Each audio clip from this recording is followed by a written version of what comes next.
You're listening to the Travis Makes Money podcast presented by GoHighLevel.com. For a free 30-day trial of the best all-in-one digital marketing software tool on the planet, just go to GoHighLevel.com/Travis.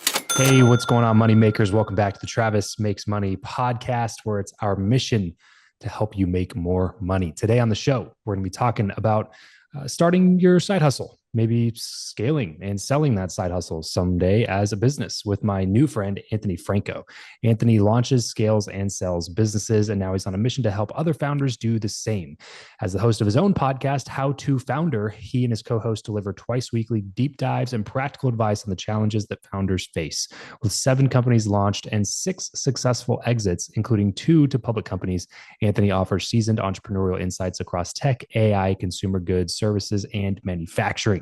This is going to be a fascinating conversation. I can't wait to jump into it with Anthony. But before we jump in, if you're listening right now and you're wondering how I build the relationships with the amazing people that I have on this show or on my other show, Travis Makes Friends, it's been through the podcast. The podcast it's the secret sauce. It's the Trojan horse of connection, of connection.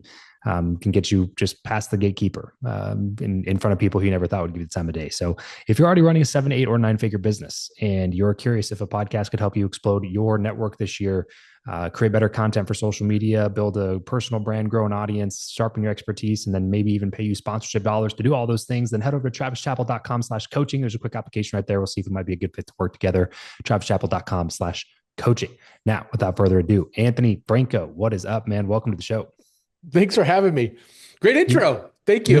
Hey, yeah. You know what? I do my best. But it also helps when the guest has an amazing story, and it makes the intro that much better. And I appreciate none of it was true, by the way. It's all made up, but let's just go with it. Yeah, it makes you sound good, at least. I always love interviewing podcasters, dude, because you already have the setup. You got the good lighting, you got the good background, you got the good microphone, you're rocking and rolling. It's funny because I try not to have strict requirements for the show because I want to bring on all different types of people from different walks of life, and we release daily episodes, and so I can't be as picky on that front. But the other day I had somebody answer through a Zoom call with their phone, no earbuds, no microphone, no headphones, and they were in a Starbucks. I was like, I've had those interviews. Yeah, I've had the same kind of folks on my podcast. Yeah. It ended up being totally fine. Luckily, the internet connection was good and there wasn't a super noisy Starbucks. But yeah, I always appreciate when someone pops on. I'm like, oh, a podcaster. Yay. So let's dive right in, man. Let's start with the softball question here. How do you currently make money, and how did you make money when you first started making money? So I think my very first job, I was trying to earn quarters for the arcade. That probably ages me a little bit, but nice. I went around my neighborhood with a spray can and stencils, a spray paint can and stencils, and offered to paint their numbers, their house numbers on the curb for them. And I charged $5 to do that, and it was a pretty good side hustle. I was able in 3 days after school to make enough money to get my weekend fix of arcade games. That's amazing, man. And what's cool about that too is that that could turn into a real business. It could have turned into a real business. Yeah. Those are my favorite side hustles. Do you feel do you have kind of a checklist that you run people through? I feel like whenever I'm kind of helping people look at a side hustle, I'm like, you got to run it through a couple filters. And for me, one of those filters is, can this potentially turn into a real business at some day in the future if I actually want to pursue that? Because some those little home service based type businesses, they all have that potential. Yeah, I don't know if I'm as methodical as you of having filters that I weed through, but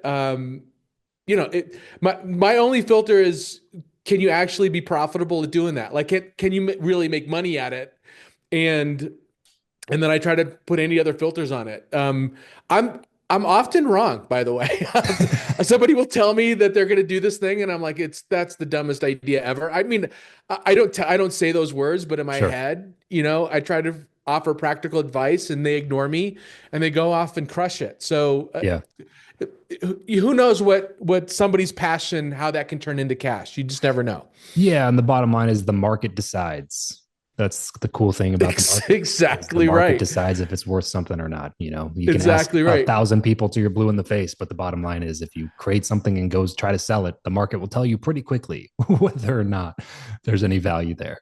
I draw an analogy for with entrepreneurs and comedians. And I know that does seem like a big jump, but Not at all, you can dude. read it. You're talking to a extreme comedy fan who's interviewed a ton of comedy comedians Oh, on my other very podcast. jealous. So yeah, no, I'm all in on the analogy already. So continue. Yeah, it's the so you said you don't know if something's going to hit until you get in front of your market. The same thing with like you can read a joke on paper and it doesn't hit anything, but once you tell it on stage, really the only thing that like it's binary. Either there's a laugh or there's not, right? Mm-hmm, And mm-hmm. and I also like the analogy because the comic is the performer and the producer, Yeah, and it's also like extraordinarily lonely yeah, and and scary. scary, and the only people you really get along with are other comics. Yeah, Same thing for me, right? Other entrepreneurs. Like if I'm at a party, somebody wants to talk to me about their insurance business, I fall asleep, but I meet another entrepreneur trying to do something else in the world. It's like I have something in common to talk to that person about. yeah, right. Yeah, there are quite a few correlations actually. Yeah. The boldness that's required to stand up on stage, the boldness that's required to go start your own company. There's the risk that's involved there, the willingness to embarrass yourself publicly. These are Yeah, all yeah, that's core absolutely right. commonalities. The delusion that you think you could do Yeah, right. it. Oh man. Well, Anthony, dude, thanks so much for coming on. You've had an extensive career, it seems. Starting to exit one business is a tall order, and the vast majority of businesses will never make it to that point. They Yeah. will be shut down. They will just stop running. They'll maybe be handed off to a child or something like that. The vast majority do not sell. How have you been able to sell six? Well, they all haven't been. I wouldn't say they all have been home runs. Some of them have been singles, right? Sold a couple Sure. pre-revenue, and then a couple home run, a couple I would say call triples, Yeah, yeah. and yeah, All over the you know, place too, as far as industries. yeah, all over the place. The commonality of the businesses that I've started that were successful. I've had one that wasn't. Mm-hmm. Um, the commonality is that I bootstrapped them. Like they Mm, were bootstrap businesses. Almost all of them started as side hustles, and it develops this discipline for every dollar has to count, and every like if it the my favorite phrase is the fish grows as big as the bowl, and if you have a huge budget because you've raised venture capital, your expenses are going to grow as big as your capital is, and yeah. then it doesn't breed operational efficiency. It doesn't breed hunger into going and grabbing that next customer, Mm, being willing to pick up the phone and make a cold call or work a trade show booth. Like when you're bootstrapped, you have to do all those things yeah. because you're not going to make payroll next month if you don't. Yeah. Right. No, that's very true. Would you say your core skill set is being an operator then, or would you say it's something else? Uh, my core skill set is I it's launch. And I don't know how else to put Mm, it. to go 0 to 1. Yeah, to go 0 to 1. And that doesn't mean just launching a company. It's like launching a new product or launching a new channel, Okay. launching a new messaging. Like it's kind of marketing and sales, although I'm very much I love product. I'm a product guy, Okay. but I'm just good at getting something from 0 to 1 and realizing it.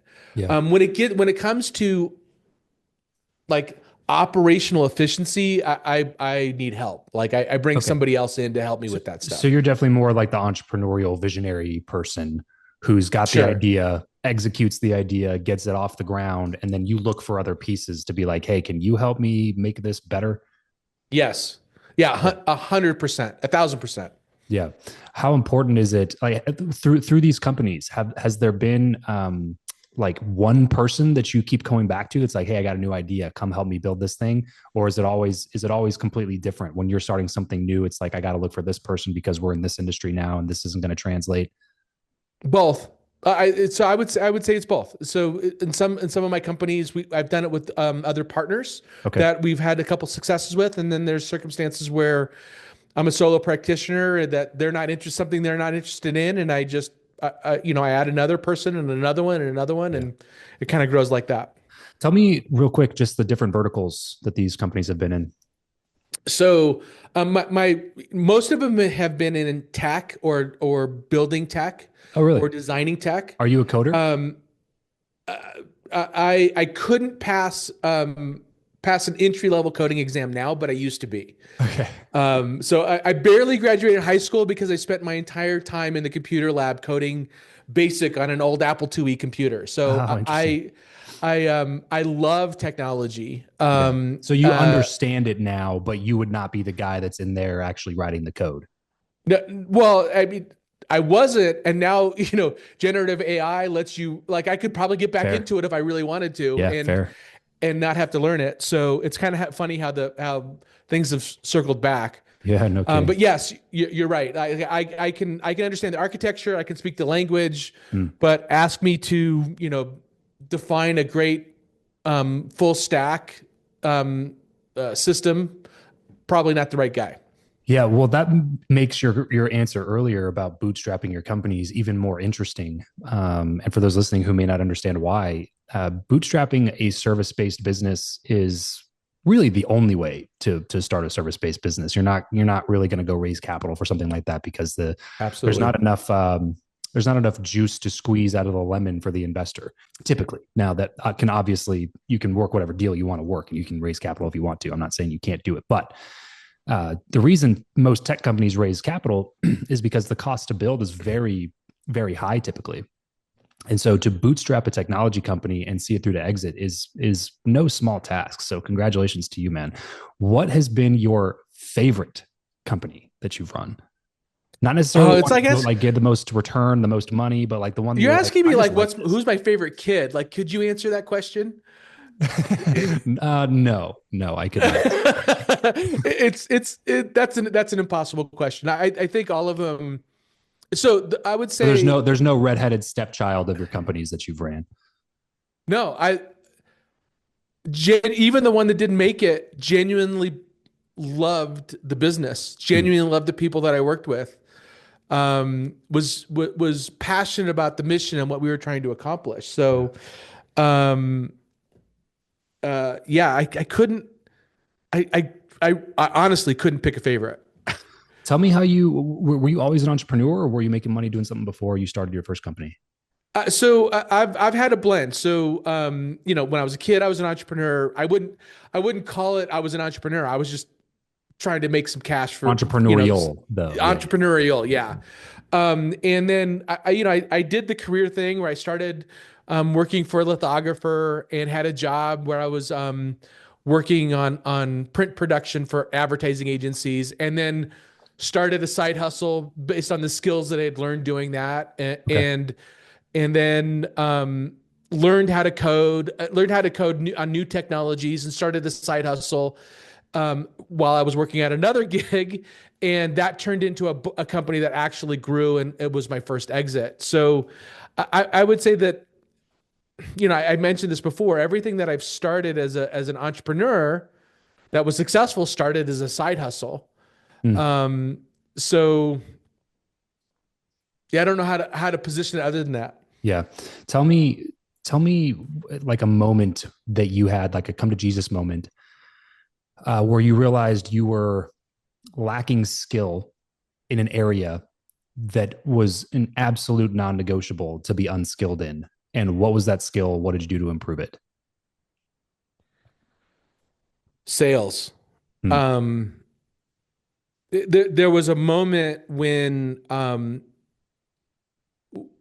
my first company where we kind of I fell into it because I had somebody come in and just knew that I was good at something and asked me to start building something, and then got a referral and got a referral. So I kind of got lucky in the start, right? Where I just started, and then all of a sudden projects ended and I had a team and no work.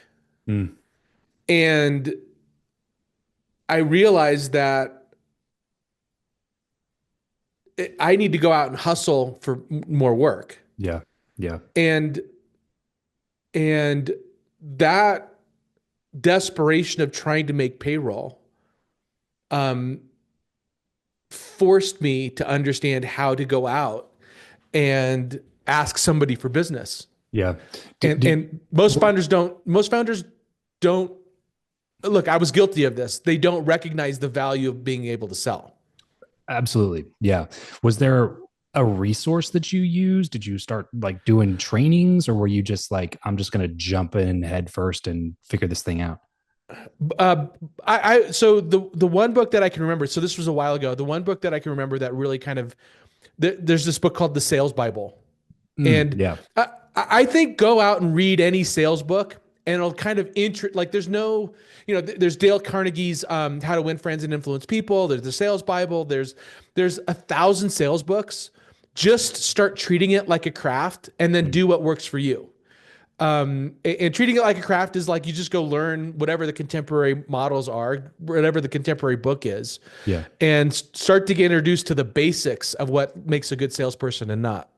Do you think it's possible to make any company successful regardless? So like if you were to look back on this one that you said didn't work out, when you look back on it and do like a post-mortem on that, are you looking at it like, man, I could have done this, I could have done this, I could have done this, and we could have made this thing work? Or do you think that like sometimes just the market that you're in, the business model, the monetization model, like some of those things, they're not going to produce enough profit in order to get this thing off the ground and really That's a scale? really fascinating question. I've never been asked that before. And I would say it's possible to make any company successful. It's not possible to make any service or product successful. Yeah. So you can, the benefit of having a company is you don't have to keep offering the same product. You can hate the word, but you can pivot if the market is not receiving your product well, then why are you continuing to sell that product and beat your head against the wall?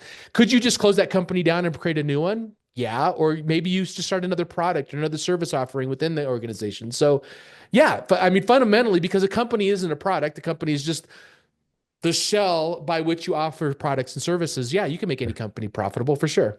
Yeah. So probably the most famous example of this is a company that started as a gaming company. They were trying to build a game and trying to attract users and just could not figure out the game. And so they had a bunch of coders working remotely on putting this game together, and realized that the communication for their teams was just spread across multiple platforms and softwares, and there was nothing that was super efficient. So they ended up in-house building their own communication tool to effectively build their gaming platform better. And then the gaming thing just kept running up against obstacle after obstacle after obstacle. And eventually they were like, hey, this communication tool is kind of cool. What if we just started offering this to a couple friends? And then a couple friends started using it and loving it and wanting more of it. And then that company took a hard pivot away from gaming, which was the thing that they were doing, to building a communication tool, which is now worth like $40 billion, and it's called Slack. It was one of those things where it's like, that is a hell of a pivot. Like Yeah, I think he even went to his game. investors and said the gaming thing isn't working. And his investors, to their credit, said, "We believe in you. Go figure something else out." Like that took some like really truly unicorn investors to be behind that kind of entrepreneur. Shopify started in the same way. The founders of Shopify sold, I think it was snowboards or skateboards, and they just happened to, and they were selling them online, happened to build a really nice shopping cart and pivoted away from selling boards and into selling e-com. Yeah, lots of businesses start that way. Yeah, super interesting, man. I'm curious on your personal finance perspective along the way. When you're bootstrapping companies, the those beginning stages, it is a month to month, sometimes week to week effort to be able to bring in enough Yeah. cash to stay surviving. What is your philosophy on personal finance through all your company builds? Like, do you always make sure you have a certain amount in the bank before you attack a certain venture? Does the money go into 401k? Do you put money in real estate? Do you put money in crypto? Like, where do you stand on overarching personal finance philosophy? Yeah. So you this is also a really fascinating question. My first exit where it didn't require me to be hungry anymore was actually a bad thing. Mm, Um, because I was like, I made it. Like I just took the hunger out. So um and so I kind of lost my way in a way. yeah. And so I know the question you're asking me, but I'm going to dance around it for a second. Okay. um, the truth is that you have to find your hunger. Now, for some entrepreneurs, that's going to mean going for broke every time. Mm. Because there's nothing that feeds hunger better than actually being hungry. When there's no illusion that you're Yeah, actually hungry. Yeah. you don't have to manufacture it. Now, I've gotten good at acting as if I wasn't comfortable. Mm. Comfort and success aren't compatible. So you have to find a way to get comfortable in order to pursue your next thing. If entrepreneurism, being a founder is your path. If you want to continue to launch companies, I don't recommend that path for most folks. Yeah, no Like if kidding. right, so for me, I did go for broke and it worked out. It worked out, but that wasn't uh that wasn't a sane approach. Yeah. Um That's not a duplicatable approach that you would no, recommend other people do. so now I've gotten to a point where I've been able to set stuff aside, pretend it's not there, Yeah. and find other ways to get hungry again. So you need hunger in order to launch another company. Otherwise, you're just going to try to outsource the things that you don't want to do, and your company will fail. Yeah, you got to create the illusion of being broke even if you've created some sort of financial security for yourself. So have the emergency savings account and things, but like anything other than that, get it out of your bank account. Yeah. Invest it into the market, put it in a CD, put it in a money market, like just get it out of your day to day. So when you pull up your bank account, you're like, oh man, I gotta hustle. Like I'm not gonna have any money because I put 200 grand in this real estate deal and I put 100 grand in the markets and I put 50 over here. And like now I'm broke again. I got to go out and make some money. Yeah, Elon Musk famously didn't have enough rent money when he started SpaceX and Tesla. Hmm. Like he had to stay on friends' couches. And this Because is post exiting PayPal for like $100 million. yes, like that guy's nuts on all kinds of different levels. But yeah, he forced himself to be hungry. Yeah. I admire that a lot. Yeah. And he personally saved both of those companies from being bankrupt at the same Yep. time. They were Yep. like both facing bankruptcy in like a 90-day period. And he bailed them out with his personal wealth. And now obviously the story is it worked out for him pretty well, I would Yeah. say. Anybody that says Musk got lucky or is an idiot, I It's just just kind of roll silly, my man. eyes It's over. so silly. Yeah, it's just it's Forget silly. politics. That dude's an anomaly in a good way. Yeah, exactly. Like you Yeah. can't. It's so weird, dude. It's such a to go from being like a super super liked, well respected person to then just expressing a political opinion and then everybody turning on you and again attacking intelligence and like it's just so silly. I don't understand that stuff at all. Yep. On either side, I don't understand that stuff. Like somebody just expresses something and disagrees with you, and you're like, oh, I they're always look dumb. back to the Like, wait, I always what? look back to the email he wrote. What did you do this week? Yeah, right, It's like you're criticizing him. All right, what did you do? What have right. you done? Yeah. Yeah, I talked to somebody recently who they were an engineer for some sort of government agency, and And they were saying that this was a while ago. This was like 10, 15 years ago. They were an engineer for some government thing, but they were like, honestly, if I got that email from Musk whenever he sent that last week or whatever, he's like, I wouldn't have had a good response for that at that time. It was like, oh, that's interesting. Like somebody who actively was doing that, and in an engineering role, not even like a easily replaceable role. Like this is a role that requires specific knowledge and degrees and certifications out the wazoo.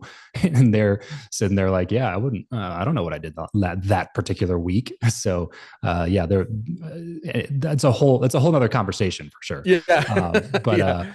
But yeah, to bring it back into the personal finance part here, is there a suggestion that you would make to somebody listening right now, if because circumstances vary widely. The advice is different for like a 22-year-old single girl or guy versus somebody who's a 43-year-old with 4 kids, and one of them's about to go to college, and they got a mortgage, and they have a bunch of other bills to pay. So what's your overarching advice on what you should have in order to be able to comfortably leave what you're doing full time to pursue this side hustle project that's been starting to go well? Gosh, so I find myself talking people out of entrepreneurship more than I give them advice to steer into it. Um, you need to go into entrepreneurship if you have something that you're going to leave your job for. Well, first of all, don't leave your job until you can make money at it. Yes. So fine. If you want to do this, if you have a burning desire to do it, but you can't leave. I would say don't leave your job. Pretend you don't have any money in the bank. Don't leave your job until you can match enough money from your side hustle to pay the bills. And then leave your job gracefully so you have a place to go back to if you need it. What's one common myth that you see circulating around the internet about money, entrepreneurship, business in general, like anything within that topic, anything within that realm, something that you see a lot of whatever gurus or different people throwing out there that you're just like, oh my gosh, I hope people don't listen to this advice? Money's not the myth that I struggle with is money's not the goal. Money's the measure, not the goal. So anybody that says you can get rich doing this or go buy, thumping really hard that they need to put all their money into crypto because they're gonna miss out on making money. It's like this is so trite to say this, but if money's the priority, then your priorities are screwed up. Yeah. Yeah. Well, it's not a strong enough purpose. Yeah. Like there's exactly too many obstacles in the way of success that if money's the only goal, it just doesn't make sense that you're going to stick with this current project. This is why you have people that instead of improving a process, they just switch to a new business because they think that the opportunity is elsewhere, but really it's just the work that's required to get to the next level is what needs to be done. But they don't want to do that work because they're not at all. There's zero purpose. There's zero why. There's zero intention behind the business other than I wanted to make money. But that's not a good enough why to get you through those obstacles and those times of struggle when you got to go make payroll and things like that. Also, it's a really good point. And to add to it, the way to make money is usually the unobvious ways of making money. What do you mean by that? So if somebody could write a book, here's how to make money, everybody would be doing it. It would be commoditized, and there's so much, and therefore it'd be hard to make money in that. The ways that are money machines don't stay that way for long.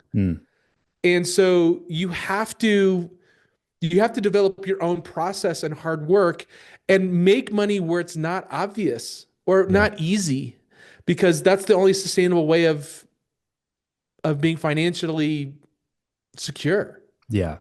Another pitfall of kind of the guru space, in my opinion, is that somebody figures something out and then they start teaching everybody how to do it. And then they just keep doing that. And then 4 years in, they're still teaching it. And it's like, yeah, but you're giving advice on something that you did like 7 years ago, and you've already had 7,000 students come through this program to do the same exact thing. Uh, Beware of people making money by teaching you how to make money, right? yes. Yeah, exactly. Selling Anytime courses. Yeah. anytime somebody has the financial benefit of the advice that they give you, just interrogate that advice a little bit more. It doesn't mean that it's wrong 100% of the time. It could be correct. It could be correct. It could be Yeah. useful advice, but Yeah. you should absolutely look at it with a grain of salt.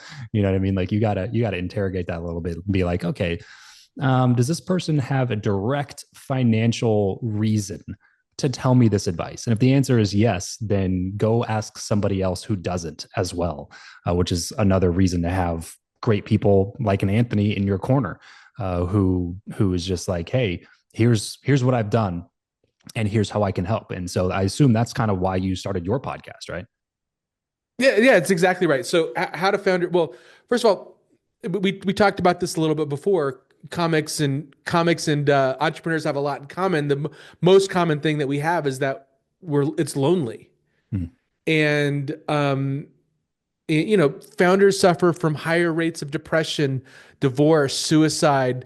It's mainly because they're experiencing things alone that they didn't know that they were going to have to confront, problems they were going to have to know they were going to have to confront. So Chris and I started How to Founder in order to, one, make it less lonely, put a little smile on entrepreneurs' faces every once in a while, and most importantly, dive deep on a tactic or a strategy or a problem that entrepreneurs face, in order to give them a mental model on how to overcome that challenge or capitalize on the opportunity. What have you found have been the benefits of having your show? I just love being on a show talking about entrepreneurship with my buddy. Yeah. Like, and then being able to talk to experts. And I've been doing this for decades, and I still feel like I'm a novice.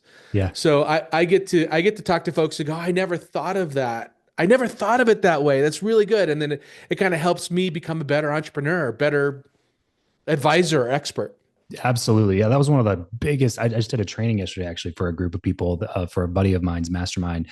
And that was one of the things that I touched on about having the podcast, which was one of the most surprising benefits of having it, was that it became my number one accountability partner for increasing my knowledge base around the topic that I talked about. It's Yeah. like you just get to sit there and ask people questions who are way smarter than you for like an hour, and that you can't help but walk away from that being saturated with new knowledge and information.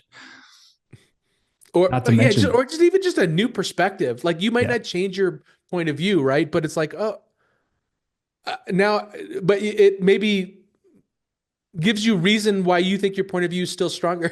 Like yeah. there's just so many good things about talking to folks, right? Yep. Correct Yeah. ideas only come from interaction with incorrect ideas. So if you don't let the two interact at any time, it's like, well, how do you know your ideas are correct? Be Like, careful. You're gonna piss some people off in politics by saying that. I know it's pretty polarizing to suggest that you should allow opinions into the general zeitgeist. Yeah, I know. And it's been a really fun conversation, man. Let's move into the last segment here. Just some quick random questions, quick random Sure. answers. We'll get you out of here. What profession, other than your own, do you think that it would have been fun to master? Oh, woodworking. Flex and fail, Anthony. Give me a purchase that you've made that you're happy that you made, and a purchase that you've made that you regret making. Uh, and so anything in my workshop, I don't regret a single tool that I buy. Um, fail. Fail was I always wanted to build my own house. So after my big exit, I built this really nice house, and our first month and a half in it with my wife, we looked at each other and said, "This is never going to feel like home." And so we Interesting. we we we sold it and got out of it and just got into a small, like, this is a house that jerk rich people live in. That's not us. Let's get out of here. If you could sit on a park bench with someone, past or present, and chat for an hour, who would it be? George Carlin. How do you like to learn information best? Books, audiobooks, blogs, podcasts, YouTube videos, newsletters?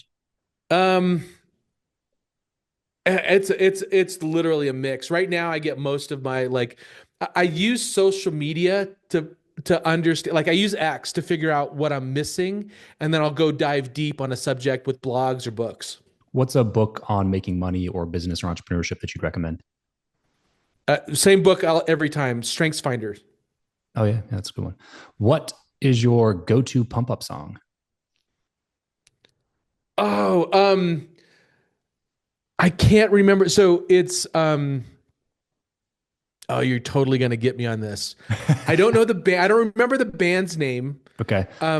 But The Sound of Silence was covered by this heavy metal band, and I can't remember the name of the band, but I have it. It's just the first song that comes up when on my iTunes list when I'm working out. What? Wow, what's the name of the song? I Yeah, can't let me. remember the name, but I'll find it right now. What did you say that it was? The Sound of Silence. Sound of Silence, and it was a cover by a band that normally wouldn't cover. It's a heavy metal band, or obviously music is not my go-to for Yeah, for for consumption. inspiration. Yeah. The most famous metal cover is by Disturbed. Disturbed. That's it. Thank you. That's it. Yeah. Cool. Cool. Yeah. So The Sound of Silence by Disturbed. Yeah. What is something that you are not very good at? Uh, um, Monotonous tasks. As we get everything wrapped up here, Anthony, where can people go online to find more information from you? Just howtofounder.com, and my LinkedIn profile's there. Podcast episodes are there. That's the best place. If you like listening to podcasts, which if you're listening to this right now, tells me you like it at least a little bit, go check out Anthony's podcast, howtofounder.com. I'm sure you will not regret getting some of the insights and tips and tricks and things like that he's learned along the way. Anthony, thank you so much for taking the time to spend with us today. Everybody else listening, tuning in, remember, money will solve your money problems. Then you're just left over with all the problems that it can't solve. But it is a little bit easier to solve those problems if there's some money in the bank. So let's solve that problem first here on the Travis Makes Money podcast. Thanks so much for tuning in. We'll catch you next time. Peace out.